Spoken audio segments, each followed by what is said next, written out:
Hey, this is Team USA, and we're going to be presenting on a cybersecurity risk assessment for U.S. federal information systems and networks, types of mitigation strategies we're going to be implementing, how we're going to protect these systems, and what kind of attack vectors and vulnerabilities in particular are we going to be addressing.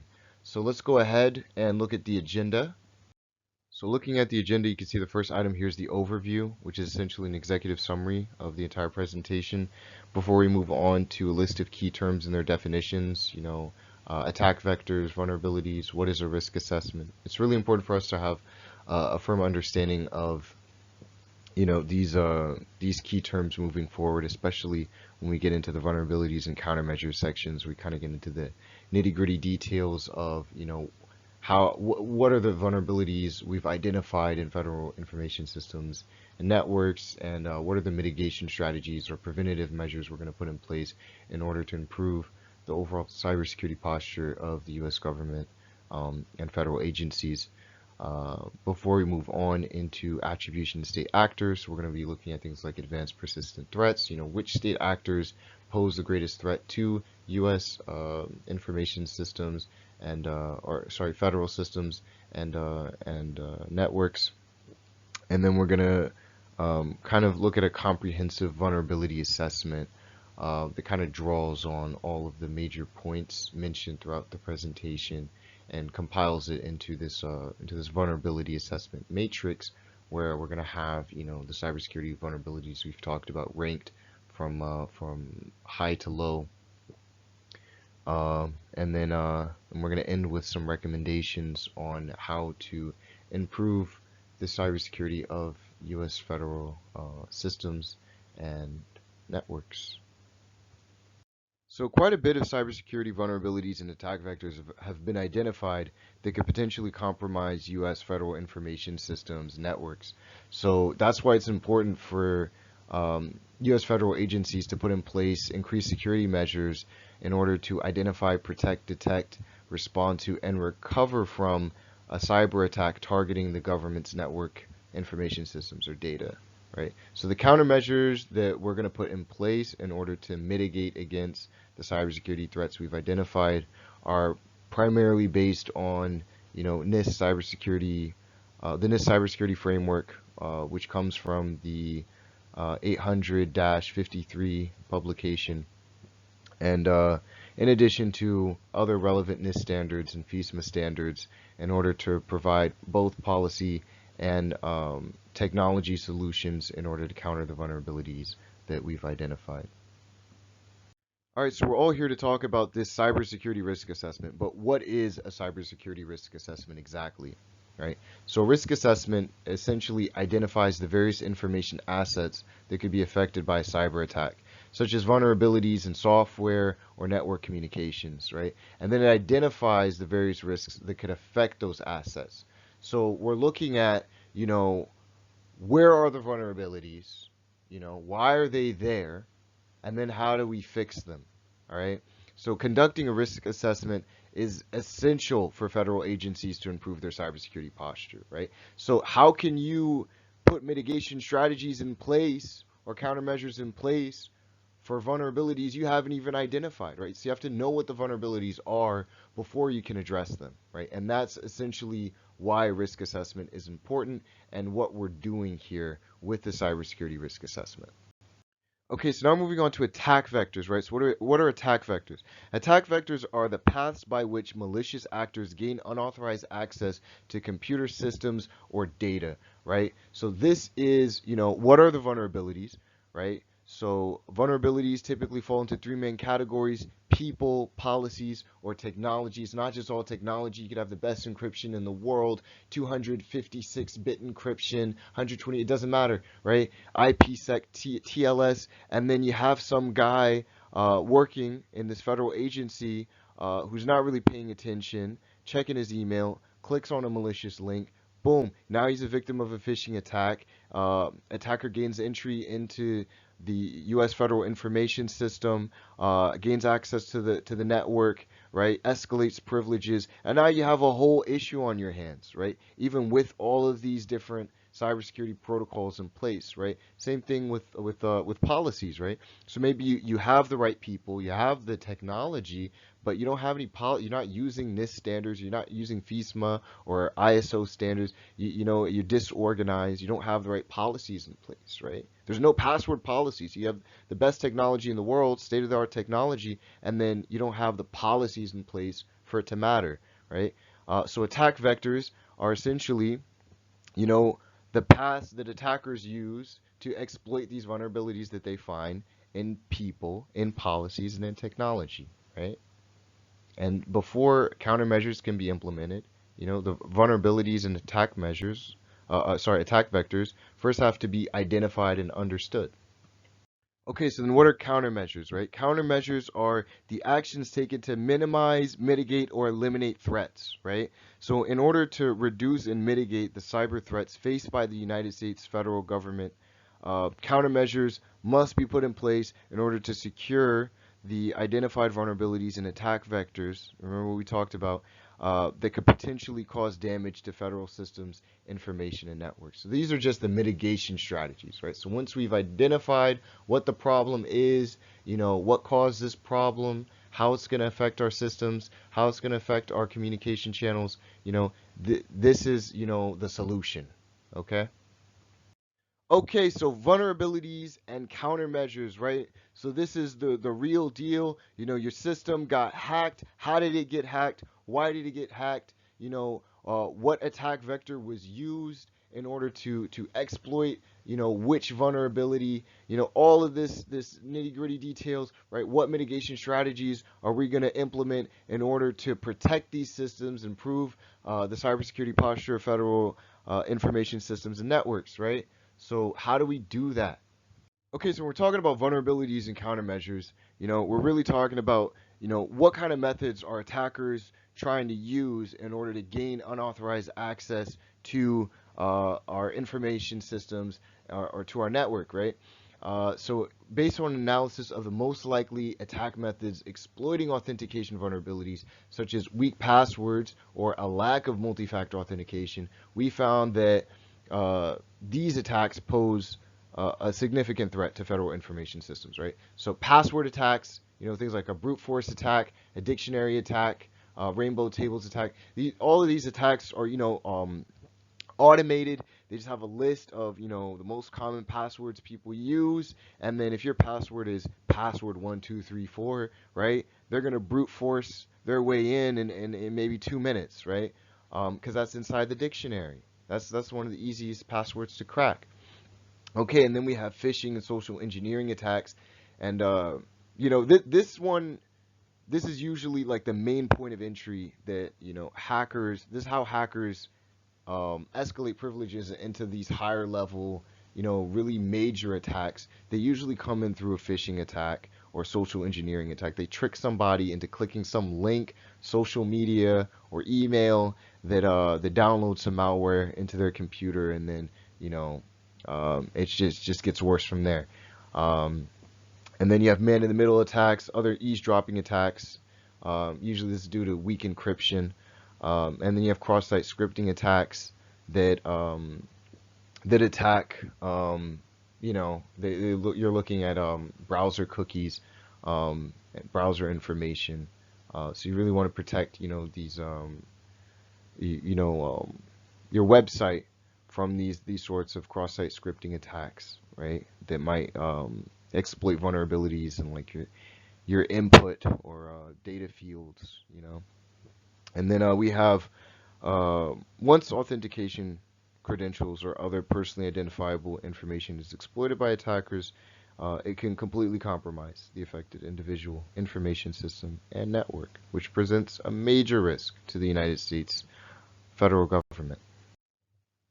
So how do we protect against these authentication attack vectors, right? So the first step is to establish clear guidelines for secure passwords. You have to have a password policy, right? You need to use a password that has a minimum of, 10 characters, right? Longer passphrases. Then they expire. You have to use different passwords for different accounts, right? So your passwords might expire after 6 months or something like that, and then you can't use the same password for every account that you have. Um, Things like that. Employee security awareness training is really, really important, especially in defending against phishing attacks. And this isn't just for people working in IT and security.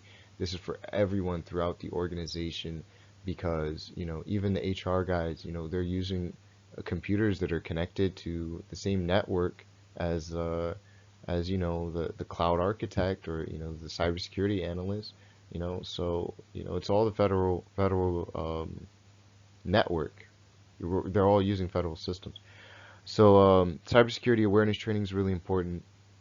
Hardening the network through firewall whitelisting, using a VPN, like a IPsec VPN or a TLS VPN, encrypted tunnel, and then putting cross-site scripting, preventative technical solutions in place, things like a content policy, or just ensuring that data fields are screened, and the information people are putting in there is screened and validated before they're able to exploit HTML vulnerabilities, or software vulnerabilities in the website to use to conduct these sorts of attacks.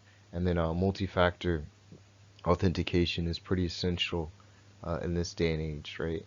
So if you don't have multi-factor authentication, it's like you're just setting yourself up for failure, right? Um, okay, and then we have authorization and access control attack vectors, right?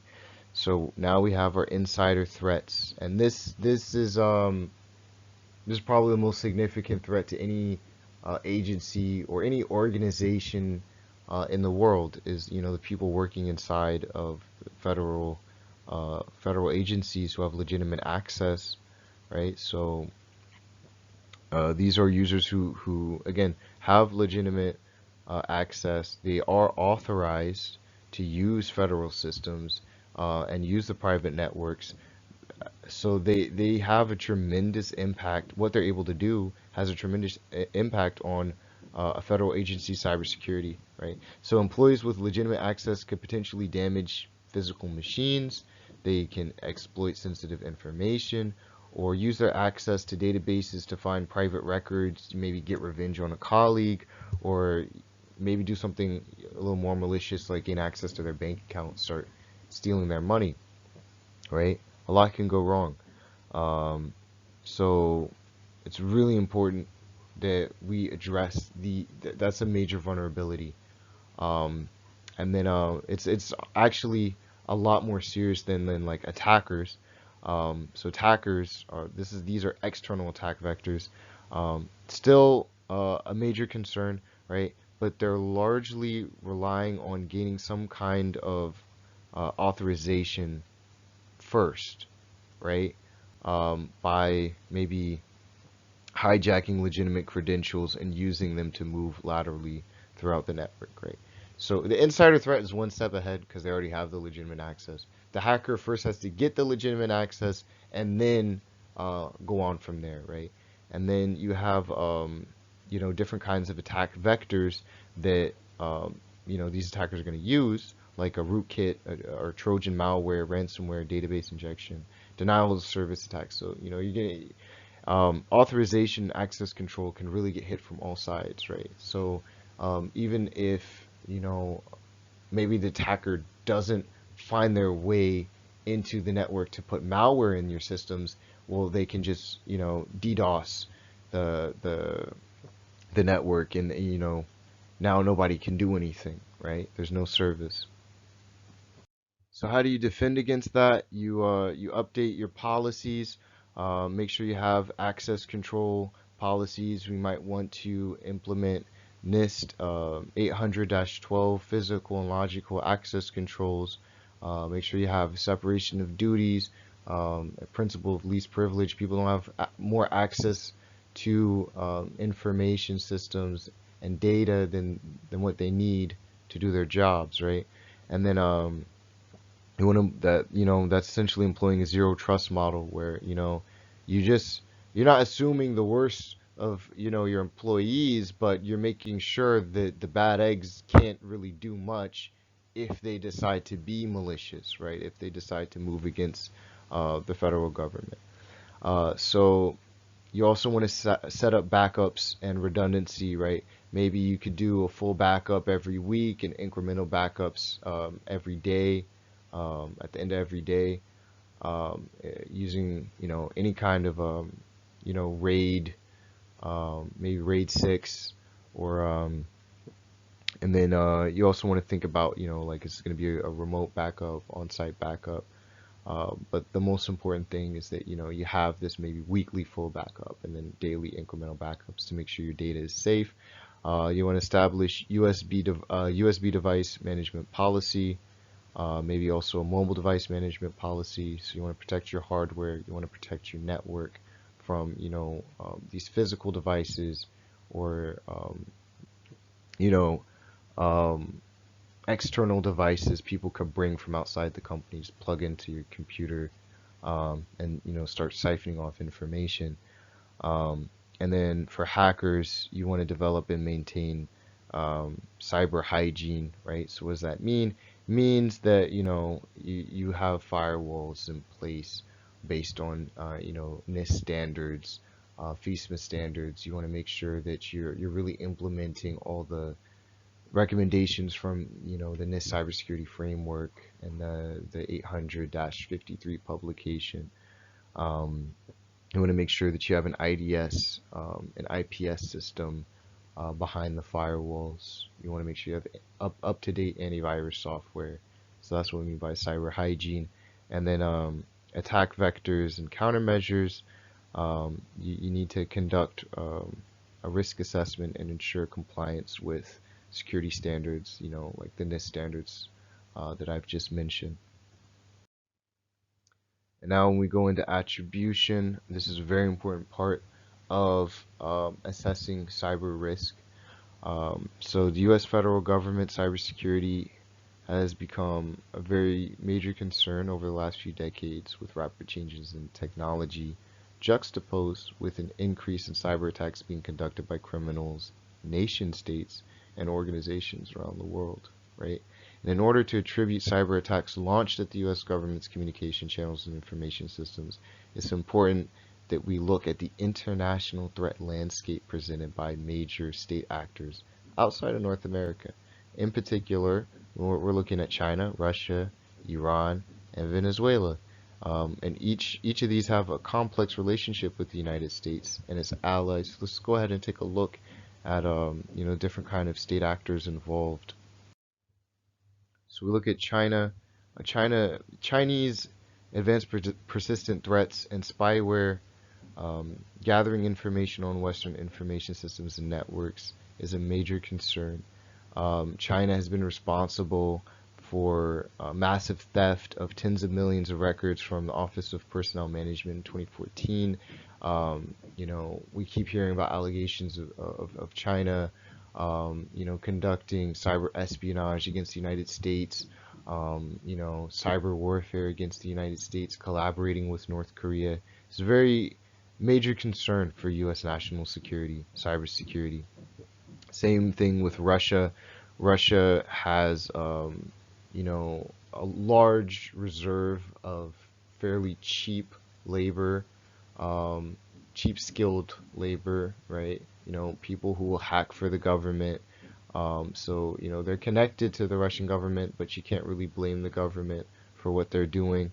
Russia uses cyberspace as kind of a means to achieve its geopolitical goals without really risking armed conflict with NATO opponents, right? With the U.S., with Western Europe, because it's really hard to attribute, who's actually conducting these cyber attacks. You don't really know, and there's no weapons, there's no violence involved. So Russia has significantly improved its cyber capabilities and activities in cyberspace in the years following the Cold War. Iran poses a major cybersecurity threat to the United States and its allies because you have Hezbollah You have, sort of these religious groups in Iran, and the Iranian government itself is pretty antagonistic towards the U.S. And these actions are reflected in cyberspace. We've had Iran hacking into um, you know emails and news networks, and it can get really messy with Iran. So um, that's one state that we really have to look out for. And then Venezuela recently has been suffering from a lot of political corruption, money laundering, drug-related crimes, um, and they're also gaining support from China and Russia, right? Um, One thing about Venezuela is its proximity to the U.S. makes it like a particular concern. This is a major national security threat when you have China and Russia backing this country that has sort of an anti-U.S. sentiment already, that's connected with a lot of stateside cybersecurity threats as well, right? These Venezuelan networks, they're in Miami, they're you know here in Texas. So it's very important that, we understand the cybersecurity threat coming from these state actors. All right, so to summarize all of the attack vectors and countermeasures we've been looking at so far, you can pretty much categorize them into two main categories: internal attacks and external attacks. So when we're looking at internal attacks, we're really talking about insider threats.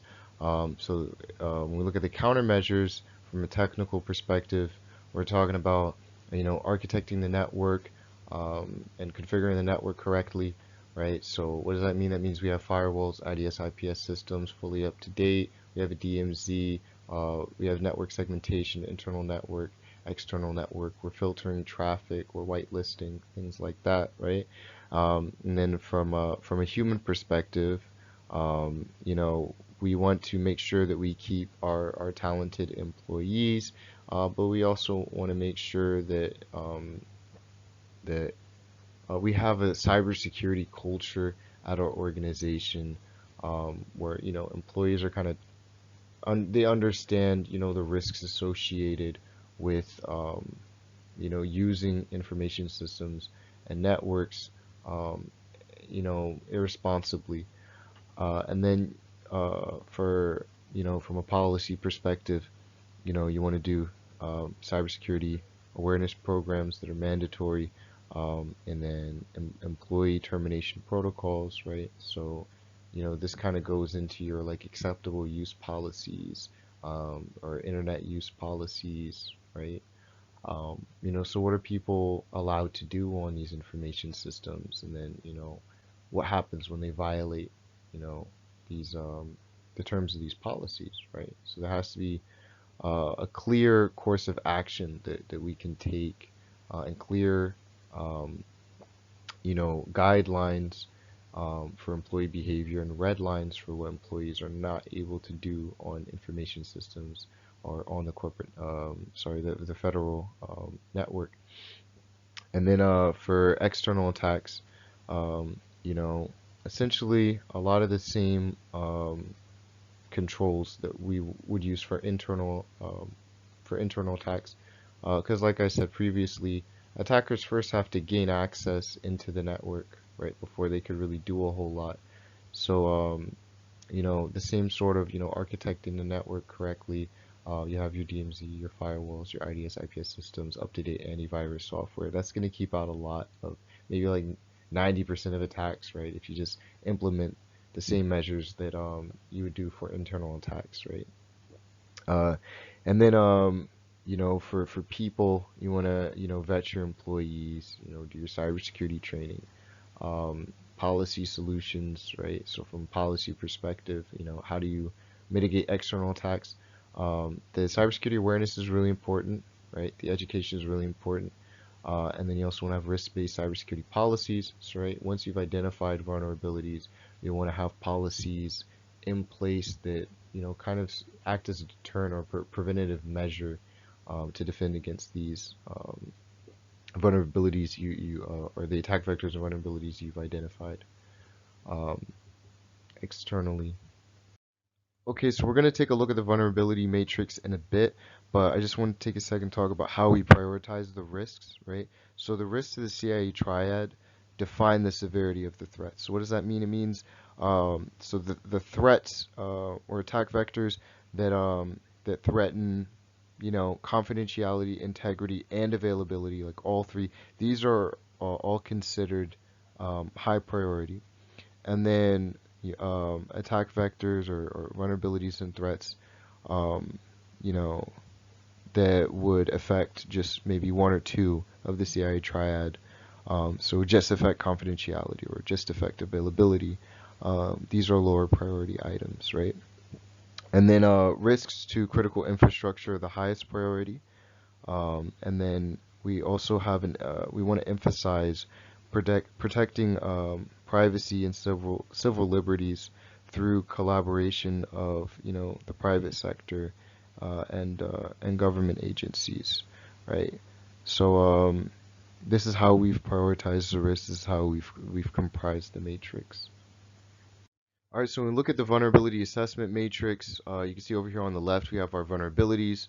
If we take the first one, and yeah, you have an unattended computer, access point or device, right? So what kind of attack vectors target, these kind of vulnerabilities? Well, maybe an unattended computer, the attack vector would be unauthorized access, right? Somebody who's not authorized to use that computer is using that computer, and then maybe it's logged into an administrative account. So then, that malicious user could then escalate their privileges, and then gain access to, a lot more information, a lot more data, or different segments of the network, right?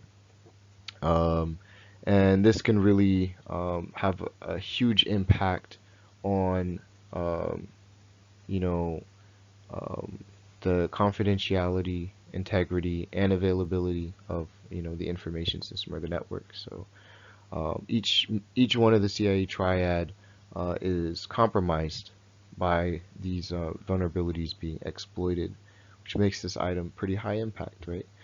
Same thing with zero-day vulnerabilities or network misconfiguration, right? That could leave you open to a whole slew of different kinds of attacks, eavesdropping attacks, man-in-the-middle attacks, privilege escalation attacks, and session hijacking, right? Which would definitely affect, confidentiality, integrity, and availability, making it pretty high impact.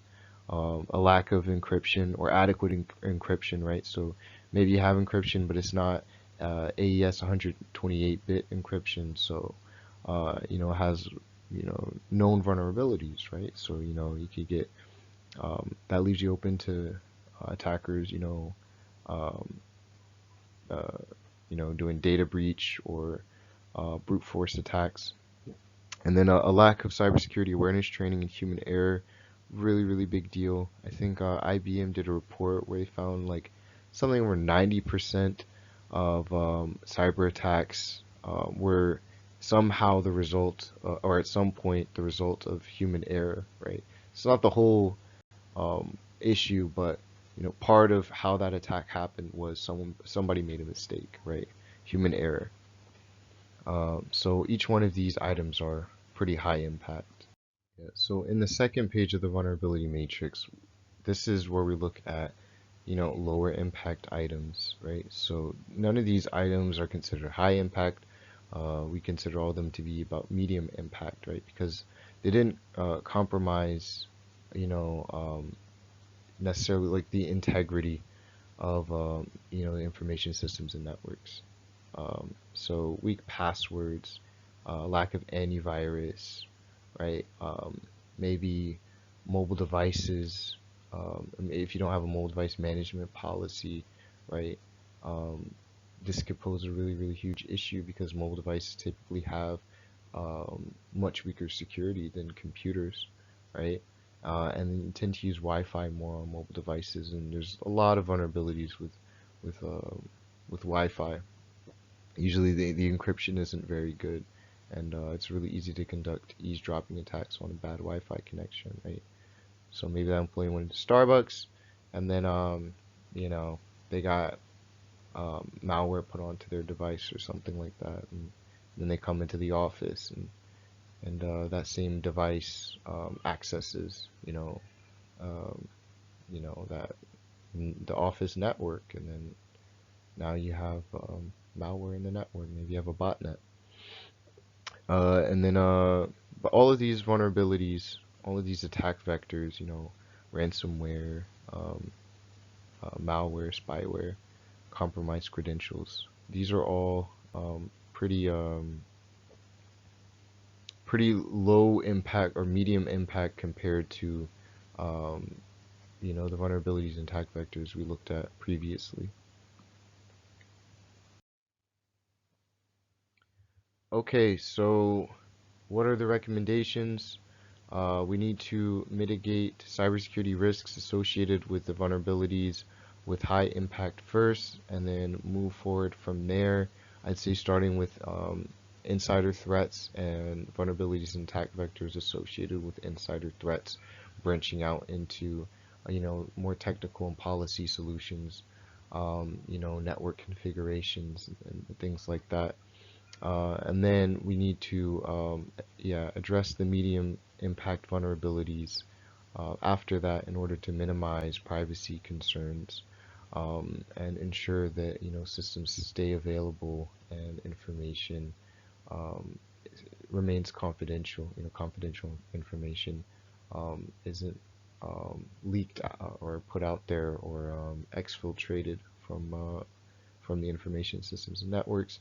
And then we want to ensure a well-rounded approach from a technology, policy, and people perspective, right? So we don't want to focus too much on any one of the three, right? Cybersecurity awareness training is just as important as having an access control policy, separations of duty policy, which is just as important as actually implementing, the actual you know, network segmentation and configurations necessary to carry out that policy, right?